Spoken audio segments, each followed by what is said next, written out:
Nosso trabalho será sobre prova documental.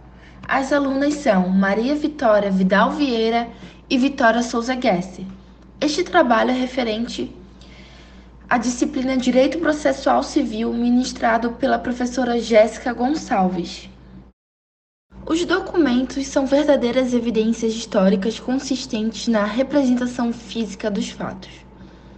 Em um sentido amplo, documentos incluem não apenas texto, mas também desenhos, pinturas, mapas, fotos, gravações e filmes, por exemplo. As provas são um fundamento indispensável no processo civil brasileiro, pelo qual se baseia qualquer decisão judicial nos dias atuais. Sem ela, qualquer decisão pode ter sua validade questionada, visto que estaria divergindo do sistema jurídico brasileiro contemporâneo.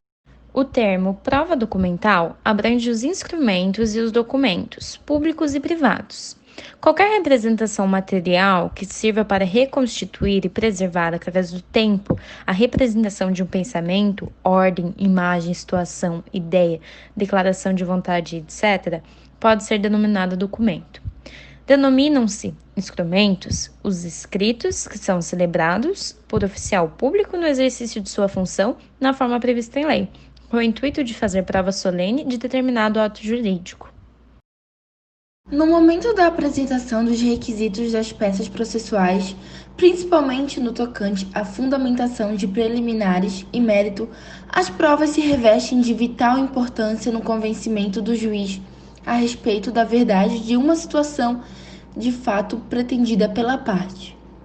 Essas provas devem ser lícitas, idôneas, adequadas e formalmente corretas, pois quem entra em juízo deve provar o que alega, pois alegar e não provar é o mesmo que não alegar nada.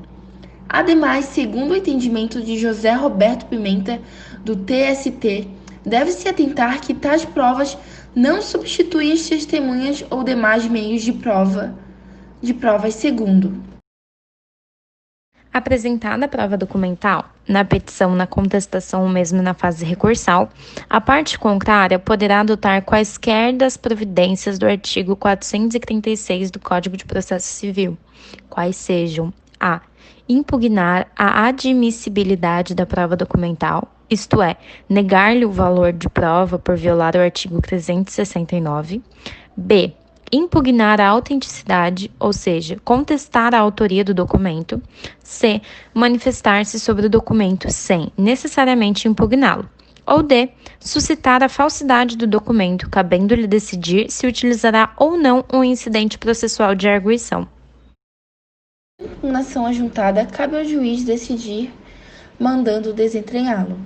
Se acolhida da decisão, cabe agravo, recurso para o segundo grau de jurisdição. Com efeito, as partes podem levantar objeções a documentos manifestamente falsos, sem a necessidade de incidentes processuais, pois isso tornará o processo mais longo. Mesmo assim, não aceitará alegações de falsidade generalizadas, pois o competidor tem a responsabilidade de especificar a irregularidade.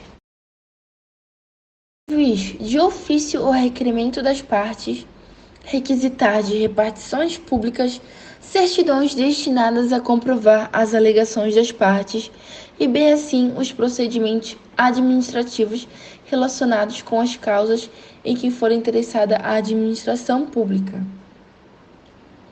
A prova documental no Código de Processo Civil de 2015 vem especificada em seus artigos 405 a 441. Bem, estes são os artigos e aqui terminamos nossa breve explicação de prova documental.